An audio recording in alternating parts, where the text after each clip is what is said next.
Bueno, gracias por la invitación. Es un placer estar aquí con vosotros. Hacía muchos años que no visitaba la zona. Nosotros somos de una cooperativa represento una cooperativa de frutos secos, principalmente almendros en Badajoz, en Corte de Peleas, a 30 kilómetros. Y bueno, esta zona la recorría allá por el año 99 hasta 2005 por Fregeneda, sobre todo, que iba a haber plantaciones de agricultores de por aquí. Íbamos a ver las almendreras, como dicen por aquí. Y bueno, siempre me pareció una zona bonita, aprovechaba para ver un poco el Duero y los barrancos y demás. Entonces, bueno, siempre he tenido un poquito de cariño a esta parte de España. Entonces, vamos a poner la ponencia. ¿Esta? Vale.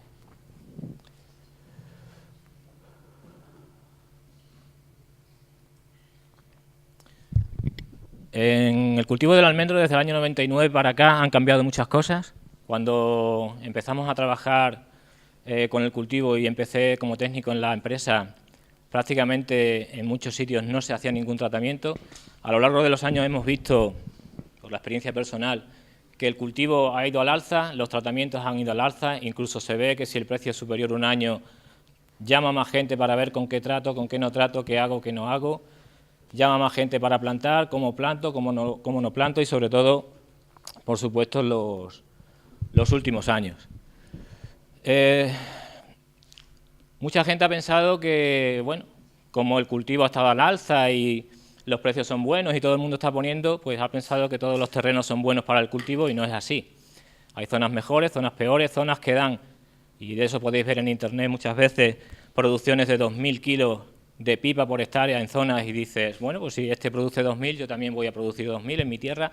A lo mejor no puede ser, porque no es lo mismo una vega de suelo arenoso, profundo, donde el almendro entra muy bien con las raíces, se desarrolla perfectamente, que un terreno pues más pobre.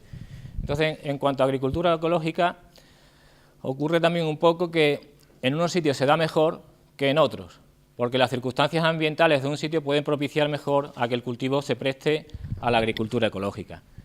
Y un poco ligado a lo que han dicho mis predecesores en las jornadas, podemos hablar un poco de una agricultura ecológica básica que se ha venido llevando a cabo desde que se inició todo esto de la producción ecológica, que ha sido una agricultura implantada en suelos pobres, en zonas pues que no se hacía nada, con plantaciones de más de 20 años, con poco abonado y con producciones muy escasas. En Castilla-La Mancha, por la zona de La Estrella, de Toledo, cogían las almendras pues con un cubo, iban cogiendo las almendras de los árboles y, oye, les ayudaba un poco a la economía familiar, pero evidentemente no es un cultivo de alta rentabilidad y entonces lo que los agricultores hacían a los cultivos pues no era tampoco pues de mucha ayuda para incrementar las producciones.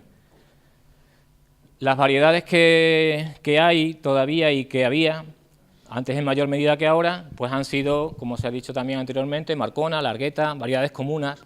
Aquí, como han dicho también, hay muchas variedades que tienen su propio nombre, pero se agruparían dentro del grupo de las comunas y se venderían todas como una mezcla, y en fin, comercialmente, como ecológicas tendría potencial, pero por supuesto no tienen el mismo aspecto que una sola variedad, con una misma forma, con un mismo tamaño y con un mismo tono de piel. Por supuesto, en el supermercado, si veis una bolsa de almendra toda homogénea, es como si veis un pack de manzanas en una caja, todas iguales. No es lo mismo comprar un pack de 1 kilo de almendras todas iguales a que tengas una bolsa y unas sean marrón oscuro, otras sean marrón claro, unas son largas, otras son redondas, otras son pequeñas. Entonces, se tiene que tender un poco a homogeneizar las variedades. En el resto de España se está haciendo un esfuerzo plantando variedades nuevas. Aquí veo que tenéis variedades con mucho potencial, como ha dicho el compañero, y quizás sería una buena opción optar por esas variedades ya que están arraigadas y están aquí de forma natural, vamos, artificial, porque las habéis plantado, pero están aquí desde hace muchos años y saben esas variedades cómo es el terreno y cómo es el clima. Apostar por esas variedades entiendo y creo que puede ser positivo en la zona también. Luego hay otro tipo de agricultura ecológica un poquito más moderna, donde el agricultor ya, como he dicho, va a variedades nuevas, tipo guara, donde abona un poquito, donde hace un poquito de tratamiento y ya las producciones te suben un poquito de 500 a 700 kilos de almendra en cáscara por hectárea. Estamos hablando de 500 a 700 kilos en una tierra media o malucha, porque en la zona donde yo trabajo, las plantaciones, pues igual que por aquí, se ha puesto en los peores suelos. Si las ponemos en un suelo un poquito mejor, pues da un poquito más de almendra. Y si encima los cuidamos, las producciones suben. Sí, pasamos.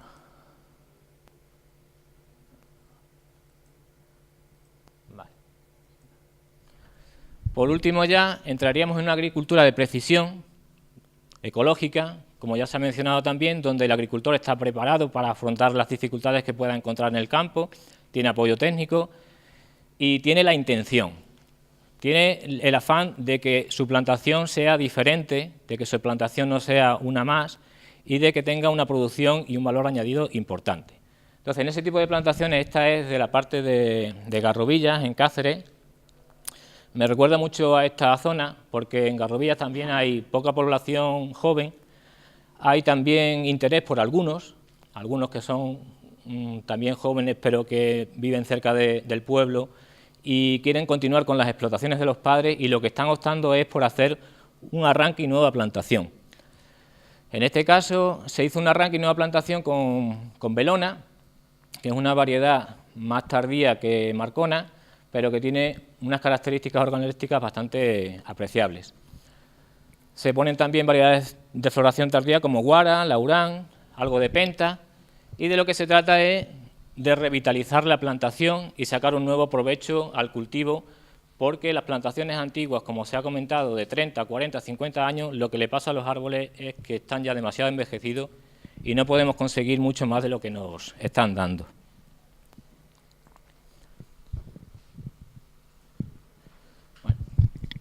En este tipo de agricultura, donde el agricultor pues trata de rentabilizar al máximo su explotación, ya llegamos a unas producciones de 900 a 1000 kilos de almendra cáscara por hectárea. Siempre el factor limitante en secano va a ser el agua y el suelo. El regadío también, más el suelo que el agua quizá. Si no tenemos un buen suelo, por mucha agua que le echemos, el árbol no va a desarrollar favorablemente, no va a dar todo su potencial. Entonces, en una plantación, digamos un suelo calizo o un suelo incluso pedregoso, pero que no vamos a tener más de 2 metros, 2 metros y medio de profundidad, pues no vamos a conseguir 1500 kilos de grano. Nos vamos a quedar allá donde el suelo pueda llegar, no vamos a llegar a más. Entonces, en las explotaciones que hay en la zona de Tierra de Barros, no sé si conocéis por allí, Zafra, Feria, Fuente del Maestre, Villafranca de los Barros, de la zona donde yo vengo, lo más que se consigue en agricultura ecológica, en este tipo de plantaciones donde la viña se ha puesto en los suelos mejores y el almendro se ha quedado en tierras moderadas, pues se consiguen 900 a 1000 kilos de almendra cáscara en una producción estable de todos los años, 700, 1200, 800, 900 kilos. Tampoco vamos a una horquilla de conseguir 1000 kilos un año y bajarnos al siguiente a 200 kilos. Se consigue una producción más o menos media con una pequeña horquilla, pero que nos asegura que todos los años, pues en torno a los 800, 900 kilos los vamos a tener. Ese caso es variedad Laurán, es una variedad tardía, más tardía que Guara incluso, y tiene una alta productividad porque echa una gran cantidad de ramilletes. En el caso de la preparación del suelo, porque en este tipo de tierras procede a hacer una reconversión profunda, eliminar planta antigua y a ser posible poner nueva y con las variedades autóctonas si las tenéis estudiadas y veis que funcionan perfectamente. No habéis comentado nada acerca de patrones, no sé muy bien si sabéis algo de patrones por aquí, cuáles son los que hay. Aquí lo que se está utilizando es el silvestre todavía. Vale. Pero hay alguno que está con el GF, otros G ponen el GF. a meter los nuevos del Tito de Aragón. Vale. Pero en principio es el silvestre y el GF. El antiguo siempre fue amargo. Sí, el patón franco o bien de Garrigue, quizá. Amargo. Vale. La almendra amarga y se injerta sobre ella. De acuerdo. En cualquier caso, arranque de cultivos anteriores, una labor profunda. El tema de la labor profunda es muy importante, hacer un buen subsolado si es posible. Allí en la zona, bueno, y en toda España, en muchas plantaciones lo que encontramos son muchas pérdidas el primer y segundo y tercer año porque no se hacen unas labores profundas importantes. En muchos casos tenemos suelos que en superficie parece que están muy sueltos, que tienen grava o que tienen un terreno calizo en superficie, pero luego debajo, a lo mejor al metro, encontramos una capa impermeable. Entonces, si no abrimos esa capa impermeable, si nos limitamos a hacer un agujero en el suelo y plantar la planta, ocurre como cuando en casa o en el patio hacemos un agujero con el pico, con el zacho y ponemos un árbol. El árbol se está allí y allí se queda, que no es capaz de salir del sitio. Entonces hay que hacer una labor profunda para que el árbol desarrolle las raíces adecuadamente y discurra y pueda engordarlas y luego la parte aérea hacer lo propio con ese nutriente que está obteniendo del suelo. Pero si nos limitamos a hacer un agujero, lo más posible es que se llene de agua en invierno, incluso si es grande, o si la capa del suelo baja es impermeable, que el metro superior del suelo se llene de agua en invierno y en primavera y el árbol se seque después. Ocurre esto mucho en zonas de ladera, justo en la parte de abajo. Puede ocurrir que arriba, digamos, ¿qué suelo más malo tengo en la parte de arriba? Y fíjate los árboles que bien están en la parte de arriba. Y abajo, que es donde tengo más tierra, porque toda la escorrentía me ha llevado la tierra abajo, se me están secando los árboles. ¿Por qué? Porque en la parte de abajo, si no hemos hecho bien las labores o no hacemos caballones, todos los años va el agua a parar allí. Y esa agua en superficie, o quizás no esté en superficie, pero que está abajo, va a pudrir las raíces del árbol y el árbol se va a secar, ¿vale? Entonces es muy importante las labores. Y el tema del patrón, en ese caso tenéis a la izquierda el patrón GF, G por N en el medio, o sea, G por N en la derecha, y la otra posibilidad que es patrón franco, que es patrón de semilla, que puede ser amarga o también puede ser garrigues. Por supuesto, el patrón franco no es recomendable para zonas donde luego se vaya a implantar riego, porque es mucho más sensible al agua que los otros dos. El patrón G por N es resistente a nemátodos, no creo que aquí tengáis demasiados problemas de nemátodos, tendréis pocos suelos arenosos, ¿no? Y lo bueno que tiene el patrón G por N es que saca una vara de color rojo fuerte, lo tenéis ahí en la foto de la derecha, y en el caso de que se perdiera la variedad, identificaríais perfectamente luego ese patrón para poderlo injertar. Y el que más se utiliza es el patrón GF, almendro por melocotonero, y ahí se injerta la variedad que vayamos a poner. Tenéis aquí, no sé si se ve bien, hasta aquí llega el patrón, aquí está la maceta, y luego de aquí para arriba la variedad. La maceta se entierra un poquito nada más, y se queda todo este tallo al aire. Que no vaya nadie a coger y decir, bueno, como el vivero me da una planta así de grande, tengo el injerto aquí arriba, voy a enterrar desde la maceta hasta el injerto porque así el agua está más cerca de la raíz. Bueno, pues ya te has cargado la plantación el primer año. Entonces, la planta se entierra, la maceta, un poquito más, si la labor está bien hecha, el árbol ya hincará las raíces y buscar el agua. El cuello del árbol se tiene que quedar al aire, porque de lo contrario el árbol se seca. En este ejemplo tenéis una plantación nueva, se ha hecho un riego hincando una pica hasta abajo en el suelo, medio metro o así, y se inunda la zona donde está el árbol. Está esa opción, o está la opción de hacer un agujero alrededor del árbol y echarle agua con una cuba. En este caso, aquí en la parte de la derecha, tenéis un problema con fitóstora importante. No se ha dejado el injerto al aire, se ha enterrado, se ha puesto el gotero cerca del árbol para que el árbol beba perfectamente en el momento que le metamos ahí 5 o 10 litros de agua, pues bebe tanto que se ahoga. Salen importantes enfermedades en las raíces que se desarrollan hacia arriba, sale una gomosis considerable, que la tenéis aquí, y el árbol en cuestión de 2 días está seco. En el caso de que estemos aplicando exceso de agua, lo primero que acusa el árbol es esta sequedad en la hoja. Toda la hoja la tenéis aquí, esta parte se seca desde la punta hacia atrás y no se debe confundir con esto, que es daño de mosquito verde. Se seca la punta y se abarquilla la hoja, ¿vale? En este caso es exceso de agua, en este caso es mosquito verde. Los excesos de agua son bastante considerables en todas las zonas de España donde se está poniendo almendro, porque la gente está muy acostumbrada a echar mucha agua a ciruelos, a melocotones, etcétera, que eran los cultivos que estaban antes en zonas de vega. Y ahora se encuentran con el almendro, que es un cultivo que no es capaz de dar salida de forma natural a tanta agua y tiene muchos problemas de enfermedades por este motivo. En cuanto a plagas, un agricultor de Mérida me decía, dice, yo problemas de plagas no tengo, tengo problemas de enfermedades, pero problemas de plagas no tengo. Este señor tiene cubierta vegetal, pasa una siega, como se ha mencionado, él siembra una mezcla de leguminosas con cereales y no tiene plagas. Se ven algunos insectos en las hojas, pero nada alarmante, una hoja por aquí, otra hoja por allá. En la línea hace un corte de la hierba con una intercepa y en la calle pasa una segadora.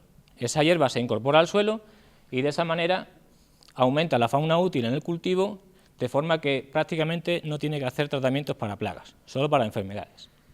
En este caso tenéis ahí una foto de falso tigre del almendro. En el envés de la hoja tenéis los insectos todos alimentándose y bueno, un tratamiento con atomizador que es lo que se suele recomendar en el caso de que lo tengamos de forma importante, que sería en primavera hasta verano. En el caso de los pulgones es similar al del falso tigre. Ya se ha mencionado que los pulgones hacen un ataque inicial bastante importante, pero después tenemos distintos depredadores que se encargan un poco de erradicarlos. A ver, en el tema de los pulgones podemos decir, bueno, ¿qué nivel de infestación tengo? Porque si tengo unos cuantos ramilletes atacados, a lo mejor no me merece la pena hacer un tratamiento. Incluso a veces las plagas, por ejemplo Anarsia, que es una mariposa que deja una larvita en los bordes de las ramas de los árboles, incluso me pueden ayudar a ramificar el árbol, porque una vez que pican se seca la yema y luego de ahí me ramifica el árbol. En el caso de pulgones hay que observar, es lo que hemos dicho antes, no podemos coger y dejar la plantación ahí y bueno, y si me parece curo y si no, no, pero debemos observar qué está ocurriendo. Podemos tener el caso de estos ramilletes totalmente arrugados, como lo veis aquí, las hojas que están totalmente arrugadas, debemos desenrollarlo y debemos ver si ahí dentro hay insectos beneficiosos que estén acabando con el pulgón o de verdad necesito hacer un tratamiento. Porque si resulta que desenrollo la hoja y está todo lleno de pulgones, no encuentro ningún insecto auxiliar, vale, bueno, a lo mejor tengo que hacer un tratamiento. Pero si desenrollo la hoja y todo lo que tengo son pulgones muertos y aquí un insecto que se los está comiendo y aquí tengo todo esto que son pulgones parasitados, esto prácticamente es un alien que llega, pone el huevo en el pulgón, el huevo se alimenta del pulgón y luego produce esta momia de color marrón, de la cual, como veis aquí, va saliendo la avispilla. Esa avispilla coloniza otros pulgones y al final acaban limpiando la plantación de este parásito. Entonces, es cuestión de observar, de ver si de verdad necesito o no necesito hacer el tratamiento. Como se ha mencionado antes, otro de los enemigos más importantes sería ya entonces el barrenillo y gusano cabezudo. A veces van ligados. Podemos llegar a una plantación y ver esa cantidad de gomosis en toda la rama, en el tronco, y podemos pensar, ¿este árbol por qué tiene barrenillo? ¿Por qué no curado? Bueno, pues quizás no tiene barrenillo porque a perro flaco todo se le vuelven pulgas. ¿Cuándo ocurren los ataques de barrenillo más importantes? Cuando el árbol está debilitado. El barrenillo no ataca si el árbol está fuerte, si llevamos un buen plan de abono, si tenemos fauna útil, si hacemos algunos tratamientos. Si el árbol está fuerte, el barrenillo no ataca. ¿Quién lo puede debilitar? El enemigo número uno en las plantaciones de ecológico en secano es la falta de agua, ¿vale? Llega agosto, el árbol tiene buena cosecha, la almendra no se abre porque el árbol no puede más, y entonces llega barrenillo y le acaba de dar el golpe de gracia. Ahí tendríamos que hacer tratamientos. Y el otro importante factor que hace que a barrenillo ataque es que el árbol esté debilitado porque abajo tiene un problema. Plantaciones de riego, con abonado, con agua, con tratamiento y sin embargo el árbol totalmente pillado por el barrenillo. ¿Por qué? Arrancas el árbol y debajo tiene un montón de gusanos blancos de cabezudo que se están comiendo las raíces. Claro, el árbol, aunque tú lo estés alimentando, no es capaz de dar la opción de eliminar a este parásito porque está debilitado desde abajo. Entonces ahí habría que hacer tratamiento contra gusano cabezudo. Los tratamientos en agricultura ecológica e insecticidas se basan prácticamente en el uso de jabones, en el uso de aceites de parafina, extractos que fortalecen la planta y, en último recurso, piretrinas naturales. Es lo más que se puede usar. Pero el mejor tratamiento en la agricultura ecológica es el entorno, tener una buena fauna auxiliar que nos pueda controlar, en cualquier caso, las distintas plagas que nos puedan venir encima en el cultivo. Un ejemplo de hacer o no hacer tratamientos en los meses de verano. Pues llegamos al mes de verano, esto está tomado en tierra de barros y tenemos a la izquierda una plantación, almendro guara, se ha tratado, está limpia de hierba porque la hierba no es que haya que tener así la parcela siempre, hay que tenerla así cuando llega el verano, porque si no el riesgo de incendio es importante, ¿vale? Nos gustaría tener una plantación con su cubierta vegetal todo el tiempo y eliminarla mediante un mecanismo mecánico, etcétera, pero llega el verano y tiene que estar limpio porque si no el riesgo de incendio pues puede dañar mucho la plantación. Nos encontramos a la izquierda una parcela tratada con productos ecológicos tipo aceites de parafina y a la derecha sin tratamiento. Pues aunque sea poco, pero al árbol le hemos ayudado, porque la parte de la izquierda muestra una parcela que a simple vista no se ve, pero también tiene el parásito. Pero la cantidad de parásitos que tiene el de la izquierda es muy inferior a la cantidad de parásitos que tiene el de la derecha. Que veis que la hoja está totalmente de color amarillo y ese árbol ahora mismo lo que va a hacer en el caso de que llueva es brotar otra vez, porque está ya que no puede más. Tiene la plaga encima, lloverá, brotará y entonces la diferenciación floral no será todo lo efectiva que se necesite para que el año que viene tenga nueva producción. En cuanto a enfermedades, como decía, no son tanto las plagas como las enfermedades, y aquí influye mucho el sitio. Si tenemos un bajo donde pasan unos arroyos, donde se acumulan nieblas, es más fácil que tengamos problemas de fusicoccus, problemas de monilia y problemas de mancha ocre, o si elegimos una variedad como guara que es sensible a mancha ocre, es más fácil que tengamos este tipo de problemas. Entonces vamos a buscar, si tenéis aquí gente que se está dedicando a estudiar las variedades autóctonas, vamos a buscar una variedad que se preste al sitio, que sepamos que es rústica, que va a aguantar los años de sequía y vamos a poner esa variedad. En el caso de la izquierda tenéis ahí problemas de cribado, o sea, sí, problemas de cribado, en la izquierda en Laurán, digo en Largueta, perdón, y a la derecha a Trasnosis en Guara. La trasnosis está muy extendida por Extremadura, sobre todo en la zona de Badajoz, y se caracteriza por una mancha que le aparece, una depresión que le aparece a la almendra, una gomosis abundante y en esta depresión se desarrolla el hongo que penetra hasta el grano y lo daña. O sea que a trasnosis se carga el grano. Pero sin embargo cribado hace un punteado en la superficie y no llega a luego dañar de forma considerable el grano. La trasnosis viene motivada sobre todo por la cantidad de humedad ambiente. Hay plantaciones en Badajoz capital que no podrían hacer agricultura ecológica porque tienen problemas gravísimos de antrasnosis, de monilia y de fusicoccus, porque están en un valle muy húmedo y encima se riega también bastante y eso hace que las enfermedades se desarrollen con mucha más facilidad que, por ejemplo, en Fuente del Maestre, donde es un clima mucho más seco y no tienen tantos problemas de este tipo. Entonces, el sitio es importante a la hora de decidir hacer agricultura ecológica o no. Estos serían problemas de fusicoccus y de monilia. Igual que en el caso anterior, la humedad ambiente hace desarrollar el hongo y, por supuesto, si no eliminamos de allí el inóculo, si no quitamos estas ramas, lo que va a pasar al año siguiente es que vamos a tener cada vez más. Las medidas preventivas en estos casos serían tratamientos de cobre. En la agricultura ecológica podemos usar cobres, podemos usar azufres y empezaríamos a usarlos ya. En otoño, primeros tratamientos con cobre al 50% de hoja caída y cuando hagamos la poda al 100% de hoja caída, segundo tratamiento. Se puede añadir un aceite de parafina con el fin de cualquier insecto que pudiera estar en la madera cobijado invernando, poder eliminarlo. Estos tratamientos podemos decir, pero si hago tratamiento pierdo dinero porque entonces estoy gastando y la almendra a lo mejor este año no vale y el año que viene no sé cuánto voy a tener. Lo que está claro es que si no hacemos nada, no vamos a conseguir nada, ¿vale? Entonces, si algo tenéis que hacer es moveros y hacer algo. Entonces, por intentarlo, que no quede. Y una de las opciones sería empezar a hacer tratamientos los meses de otoño e invierno, dos tratamientos mínimos, 50% y 100%, y por supuesto eliminar eso.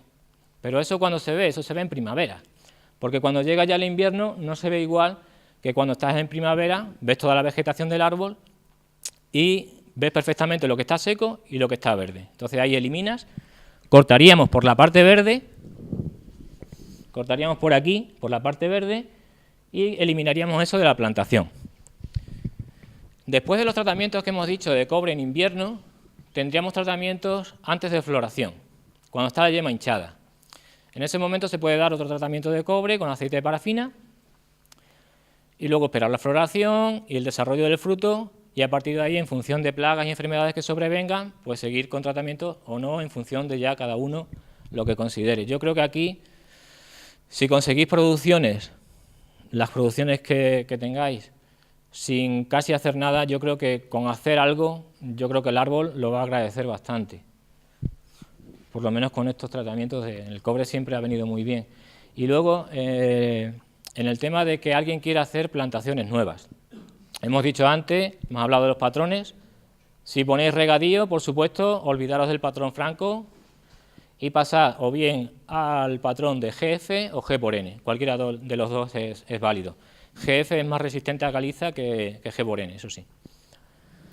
En el tema de la plantación, hemos dicho, se cubre la maceta un poquito, se deja el tallo del árbol al aire, el gotero lejos del árbol, 20 centímetros, 25 centímetros, al año siguiente se aleja más.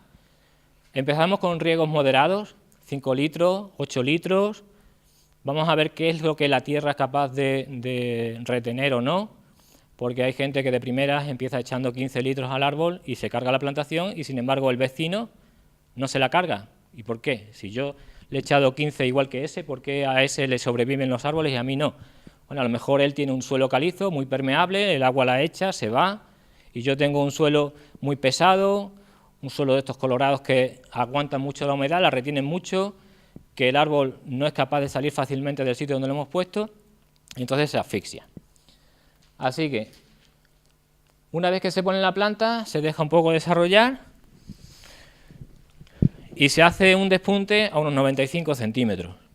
En este caso, esta variedad es Antonieta, esta se puso, se dejó desarrollar, se le puso un protector, un tutor, el tutor por debajo de la cruz. Hay plantaciones donde vas y ves el tutor, un tutor de por lo menos 8 centímetros de diámetro, que llega aquí hasta el cielo, y entonces, ¿qué le hace ese tutor al árbol? Le hace sombra. Entonces tienes el tutor y el árbol sacando ramas hacia acá, y hacia allá nada, hacia allá no hay ninguna rama, el árbol se forma a la mitad.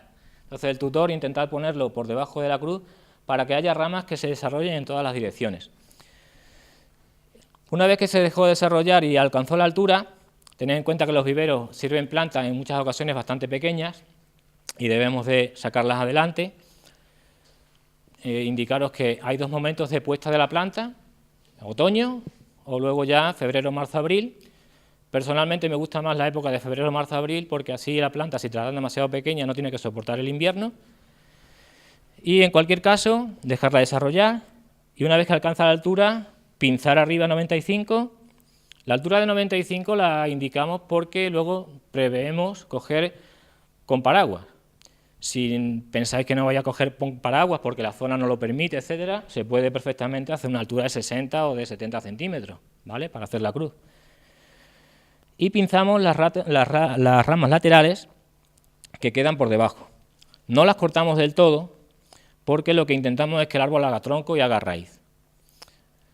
Ha habido una política de parte de algunos técnicos que han indicado, no, el árbol lo ponemos y lo dejamos desarrollar, que tiene que hacer raíz y que crezca y luego ya lo cortaré. No, desde el principio vamos a cortar el árbol, porque si lo dejáis desarrollar, nos va a alcanzar ahí 1,5 metros, 2 metros de altura y cuando queréis cortarlo va a decir, ¿cómo le corto yo esto ahora al árbol? ¿Cómo le quito yo ahora esta rama con lo grande que es? No, vamos a cortar desde el principio y vamos a fomentar el crecimiento de estas ramas desde el principio. Y para fomentar el crecimiento de las ramas principales tenemos que pinzar aquí, porque si no, a estas, que llega primero la comida que a estas van a crecer más y esas no se me van a desarrollar. Entonces cortamos estas a la mitad, dejamos que esas crezcan y aquí es donde vamos a hacer las ramas principales. Eso sería una poda en verde, la que hemos hecho ahí, porque no tenemos por qué poner la planta en marzo y dejarla ahí sin tocarla hasta diciembre. Ya que estás hablando de eso, ¿qué recomiendas? ¿Raíz desnuda o en maceta? A ver, nosotros en la cooperativa siempre hemos traído en maceta, pero no porque la raíz desnuda sea contraproducente. La traemos en maceta porque en maceta la puedes guardar, la puedes tener sin poner porque te ha llovido y no puedes entrar. Sabes que la vas a sacar tú con las raíces perfectas y la vas a poner en el suelo. Raíz desnuda. No sabes si el vivero que te está diciendo que la ha arrancado ayer, realmente la ha arrancado ayer. No sabes si los cortes que te va a hacer en las raíces son grandes o son pequeños. No sabes si cuando te la va a entregar vas a poder al día siguiente ponerla o resulta que la vas a tener que tener un tiempo guardada porque no puedes entrar en la plantación. Si tienes todo eso seguro, yo recomiendo raíz desnuda, pero si no estás seguro, recomiendo maceta. ¿De acuerdo? Sí, esas son de maceta. Esos dos en concreto son de maceta. Si lo haces bien, raíz desnuda va más rápido que maceta. Pero claro, tienes que tener la seguridad de que todos estos factores que he mencionado funcionan. Vale, este sería al siguiente año. Esto es Antoñeta que se podó previamente y que después, una vez que ya ha crecido lo suficiente, tenemos la poda en el mes de mayo con el corte y se han dejado aquí las ramas superiores principales. ¿Y qué hacemos aquí? Una vez que ya las principales están más gordas que las que hemos visto en el árbol pequeño de la otra imagen, ya sí las quitamos. Ahora ya, al siguiente año, quitamos todo y dejamos las 3-4 ramas principales. Y con estas trabajamos. La manera de trabajar en este caso sería cortar aquí, pinzarlas arriba y dejar las dos salidas que veamos que están mejor situadas en cada una de las principales. En este caso se ve más claro, hemos pinzado la principal aquí y hemos dejado una salida y otra salida. Aquí hemos hecho lo mismo, no se ve muy bien, se pinza nada más y se dejan dos salidas. El caso es tener como mínimo 3 ramas principales, 4 ramas principales y de esas que a los 50 centímetros hagamos un pinzado y saquemos un piso nuevo. Cada uno de esos pisos va a ser un árbol, ¿vale? Entonces de cada árbol hacemos 2 y 2, 4 y 2, 6 árboles, ¿de acuerdo? Si en un superintensivo tenemos 2.000 plantas por hectárea, vale, muy bien. Pero en un intensivo, en un 7×7, por ejemplo, si dejamos 3 brazos, cada uno de esos brazos va a dar lugar a 2 árboles. 2 árboles de los que fueran del superintensivo, ¿vale? En el caso de Antoñeta, no sé si aquí Antoñeta se ha puesto, no se ha puesto tú. He puesto las fotos de Antoñeta porque Antoñeta tiene una formación un poco difícil. Antoñeta ha hecho unas ramas muy horizontales. Es una variedad bastante productiva, por lo menos allí en la zona de Badajoz, y tiene las ramas totalmente caídas. Siempre me han dicho los agricultores, no, es que los portes de árboles llorones son muy productivos. Bueno, pues sí, son productivos, pero tienen el inconveniente de la formación. En este caso, para hacer la formación de este árbol, el primer año que se pusieron, al invierno se cortaron a unos 20 centímetros de la cruz, porque esta rama hacía así, para abajo, totalmente. Esta otra rama hacía así, para abajo, totalmente arqueada. Entonces, si no cortas esa rama, y a ser posible en verde, como hemos visto en la imagen anterior, en el punto donde esa rama cae, esa rama se desarrolla hacia abajo y no tira hacia arriba por sí sola. Entonces hacemos ese corte y sacamos, como veis aquí, ya ramas que son ya más verticales. Aún así se arquean. Y al segundo invierno, cuando ya esas ramas han crecido, por supuesto, esto es regadío, tierra buena, esto se desarrolla de forma impresionante. Pues hacemos aquí arriba otro corte y sacamos otra ramificación en la parte de arriba. Vaciamos un poco el medio para que entre luz en el árbol y conseguimos 1, 2, 3, 4 ramas principales, cada una de las cuales va a tener una secundaria, por así decirlo, que daría lugar, digamos, a un árbol. ¿Habéis tenido alguna experiencia con algunas tendencias De sin poda y tal? Poda mínima? A ver, el agricultor que no hace poda o que hace poda mínima, lo único que está buscando es producción, por supuesto, y rentabilidad. Entonces, ¿qué hacen esos agricultores? Pues lo que hacen es muy sencillo, en tierras buenas, porque eso no lo podemos hacer aquí, evidentemente, no podemos coger aquí y decir aquí voy a poner la plantación a 4 metros y voy a hacer un sistema de no poda y lo que dé. Bueno, pues se te secarán los árboles, porque aquí no pueden, porque el suelo es el que hay, la climatología es la que hay y si no le aportas agua no lo vas a conseguir. Aquí yo me iría a un sistema clásico, 3 ramas principales, ¿vale? Se vacía el medio y a ser posible aportes de agua, muy bien lo de las balsas, porque el agua es necesaria para tener una rentabilidad alta y el aporte pues incrementa mucho las producciones. Entonces, en ese tipo de poda que es dejarlo todo, se hace el corte en la cruz y que salga todo. Este árbol se habría hecho una bola, porque esto no habríamos aquí actuado para nada, solo alguna rama que se cruzara la habríamos quitado, y ahora pasaríamos por aquí con una segadora. Aproximadamente dejamos aquí unos 60 centímetros. Pasamos la segadora y lo que hacemos en definitiva es un seto, porque cortamos arriba y cortamos lateralmente. Entonces forzamos la ramificación. ¿Forzamos la ramificación para qué? Primero, para que esta rama se fortalezca, porque si esta rama, que no se debería de haber dejado así de grande, se debería de haber cortado en verde para hacer el siguiente piso aquí en el mismo año. Porque cuando el agricultor llega aquí y dice, ¿y cómo voy a cortar por aquí? Si me cargo todo lo que hay aquí de producción, es que tienes que hacerlo, porque si no lo haces, esa rama se te va al suelo, ¿vale? Entonces, en la no poda o poda mínima, cortamos lateral y cortamos arriba y hacemos un cuadrado y dejamos que salga todo. En el siguiente año, cortamos otra vez arriba, cortamos lateral y volvemos a ramificar. Para conseguir producción rápida, muy positivo. Pero ocurren varias cosas negativas. Primera, en el centro del árbol encontramos 5, 6, 7, 8 ramas principales, porque no le hemos quitado ninguna. Entonces, todas esas ramas van creciendo, van engordando. Entonces, las bases se van chocando unas con otras, y entre una base y otra se forma un callo. Ese callo se llena de humedad en el caso de que llueva, bueno, que siempre llueve, por supuesto, y por esa humedad se filtra al interior del árbol y la rama se cae, porque se pudre la unión de la rama con el árbol. Ese es el principal problema. No he traído fotos porque no procedía, pero se da en muchos casos. Y el siguiente problema es la recogida. Resulta que vas a la plantación en el mes de agosto o septiembre, según la variedad, vas a recoger y te encuentras el vuelo maduro, el interior está todavía verde, que no ha abierto siquiera. Tienes que esperar a que madure el interior o, en cuanto el interior abra un poquito la almendra, cogerla verde, que es lo que se está haciendo en muchos casos. Coger la almendra verde, pelarla y luego secarla.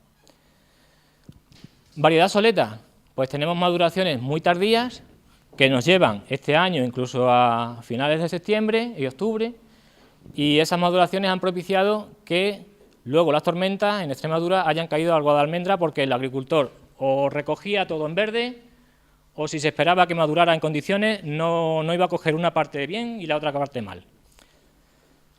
Pero como entrada en producción rápida, sí. Bueno, la otra opción de rejuvenecer las plantaciones, el injerto. Aquí hace injerto de varios tipos. Nosotros, el que más fomentamos en la zona de Badajoz es el injerto en escudete. Podemos aprovechar el patrón, podemos cortar a finales de diciembre y primeros de enero totalmente y dejar ramas principales. Esas ramas principales se van a injertar en primavera haciendo una hendidura vertical, otra horizontal, introduciendo la yema de la variedad que queramos meter. Y en 3 años tenemos la plantación formada. Tenemos la base, esto era Ferrañez Ferraduel, que tenía muchos problemas de Fusicocum en la zona, se cortó en invierno, se dejaron crecer ramas para que luego se injertaran en primavera, y todo esto ya es almendro guara. Es otra opción que aprovecha el patrón que tenemos puesto. Voy a acabar ya pronto. Acabo ya mismo. El uso de colmenas, por supuesto, muy favorable, aunque aquí no creo que tengáis problemas de abejas. Cubiertas vegetales, ya ha hablado mi compañero, muy favorables. Y luego la maduración, bueno, aquí tenéis, esto es guara, por aquí podría darse, no sé si alguna otra variedad por aquí. Yo lo que he visto en la zona de Zamora, que he estado ayer, había penta y estaba bastante bien. Guara había algo, pero no estaba bastante bien, estaba un poco regular. Y bueno, lo que os comentaba del tema de plantaciones ecológicas en secano, que se agotan totalmente en verano. Se viene a la recogida y todo lo que hay en el suelo no son almendras, lo que hay es hoja que se cae del árbol porque el árbol ya no puede más, está infectado, y no solo eso, sino que la almendra se queda momificada. Esa almendra momificada tiene la almendra bien por dentro, pero no la podemos pelar, a no ser que la cogemos cuando está amarillita. Si está amarillita, apretamos con los dedos y la cáscara se despega. Pero una vez que se seca, imposible de pelarla. Y la almendra con la piel, ya sabéis que luego en central tiene penalización. Bueno, en resumen, la zona, por la tradición que lleva y por el potencial que tiene, me gusta. El cultivo sé que se puede dar con las variedades que tenéis. Lo que hace falta es ganas, entusiasmo y ponerle narices, porque igual que pasa desde aquí, ya lo digo, hasta Garrovilla, pasando por Fregeneda, pues lo que ocurre es que se ha abandonado el cultivo, cuando el cultivo, como me decían en Fregeneda, de aquí salían trailers completos, salían, pues si salían antes, ¿por qué no van a salir ahora? ¿Vale? Entonces, ganas y un poquito de esfuerzo y para adelante, porque yo creo que tenéis aquí potencial.